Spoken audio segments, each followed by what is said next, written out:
Hi everyone. Hi everyone, welcome. I think we've got the microphone on. Perfect.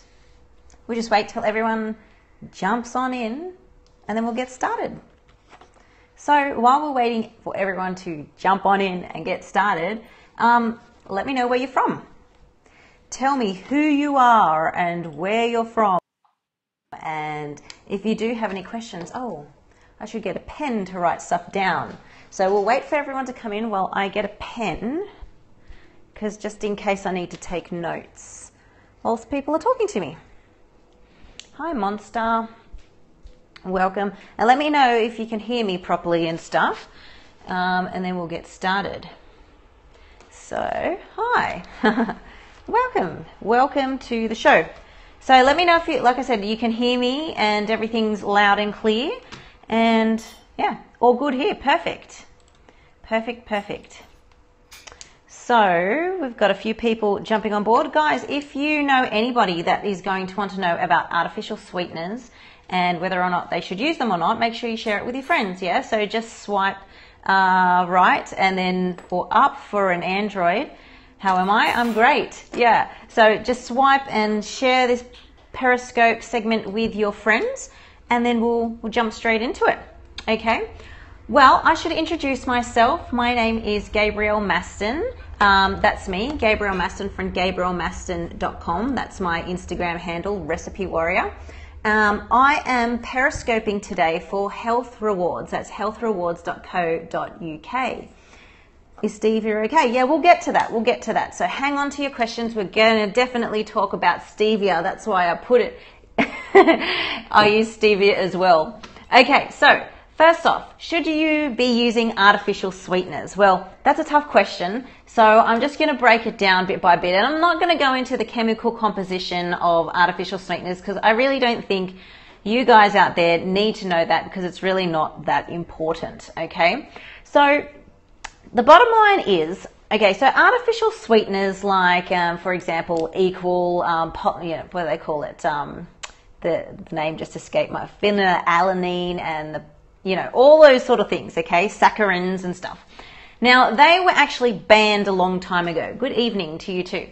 They were actually banned a long time ago, especially in Australia. That's where I'm from Australia. Am I late? No, I shouldn't be late. Unless I got the timing wrong. We just went into daylight savings in Sydney, Australia today, so I was hoping that I was right on time, because it's supposed to be 12 p.m. UK time. What are we talking about? We're talking about artificial sweeteners, aspartame Splenda. That's what I was trying to think about. Yeah, cool. Oh, you're in Sydney. That's why you thought I was late. No, so it's 10 o'clock Sydney time at night or 12 p.m. UK time for Health Rewards clients, okay? Okay, so what we were talking about, I'll try to just concentrate and get on with the story. So it was actually banned a long time ago, okay? And it got re-evaluated just a number of maybe 10 years ago by each individual country, and it's now legal to use in the food supply, okay? Especially in Australia. So it's not illegal anymore, it's legal to use. And it has been approved by the government, okay? So they have done toxicology studies. I'm going to try. There we go. Thanks for that. I wasn't reading the comments very quickly. Yeah, so it actually has been approved by toxicology studies. So what they do when they're introducing new food ingredients into the food system, okay? In each individual country, they have a different process. But usually what happens is they get a lot of studies done in rats, usually, like animal studies and then population-based studies. And a toxicologist also looks at the way that that ingredient is processed in the body and its effects, okay, and how much can you use before it becomes a lethal dose, okay, or start to cause serious health concern.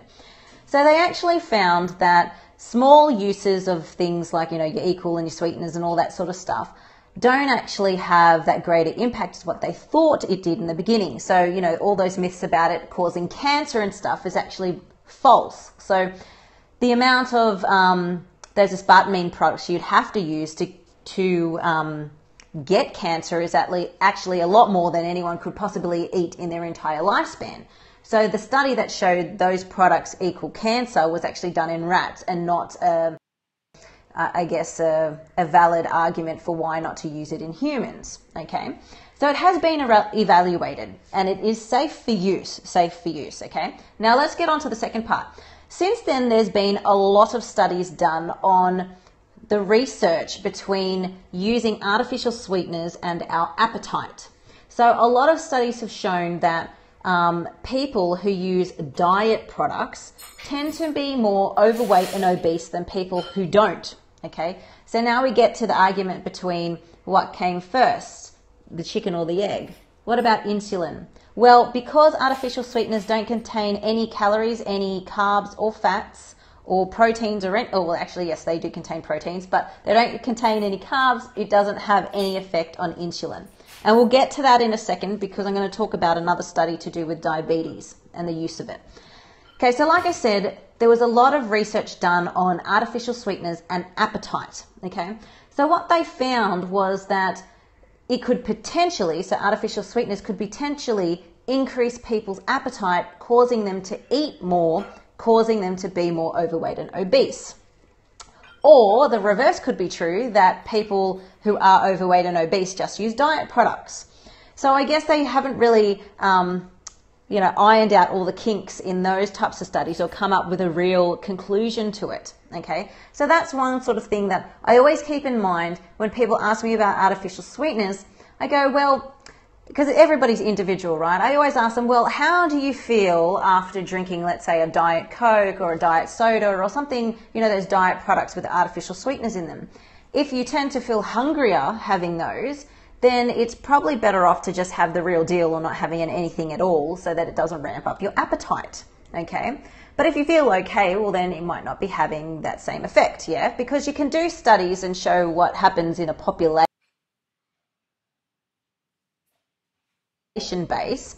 It tastes horrible though. Yeah, well, I don't drink soft drinks, so I don't know. Yeah, so you could do studies on a population or a group of people, but that doesn't really tell you what happens at the individual level, okay? So that's one thing. So, artificial sweeteners and appetite might be an issue for some people. So keep that in the back of your mind. Now, just last week, actually, there was another study that was released that showed that people that use artificial sweeteners have a decreased risk of diabetes. Okay, and that was just last week. So again, now we're having contradicting messages again. So they're saying that people who use artificial sweeteners tend to use less sugar and therefore their risk of diabetes is lower. And I know these are just one-off studies, so we can't really conclude too much about them. But again, it just goes to show, well, there's probably a lot more things going on than just someone's artificial sweetener use, okay? So what I like to tell people or clients that I see, it's really up to the individual, yeah? So I'm here as a professional giving you advice or giving you, I guess, information about the whole entire topic so you can make the decision for yourself. Well, you're definitely could be a good artificial sweetener. Oh, thank you. So look, it's completely up to you. I'm here to just give you the broad information about what's going on there, and then it's your personal choice whether you want to use artificial sweeteners or not. So in terms of that question that someone just asked, surely they must be toxic. Well, it was a little bit anyway. So surely it must be toxic. Well, no. It's not found to be toxic, but then again, it might have these other side effects that we're not considering at the moment, okay?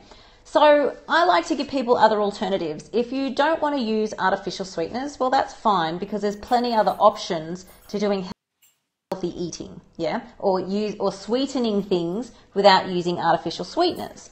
So a good product that comes to mind is the stevia, which somebody else just mentioned, and I had the picture of the stevia up on the screen. I don't get paid to promote stevia, so don't worry. It's just something that I had in my cupboard that sort of resembled what we were talking about, so that's why I showed it.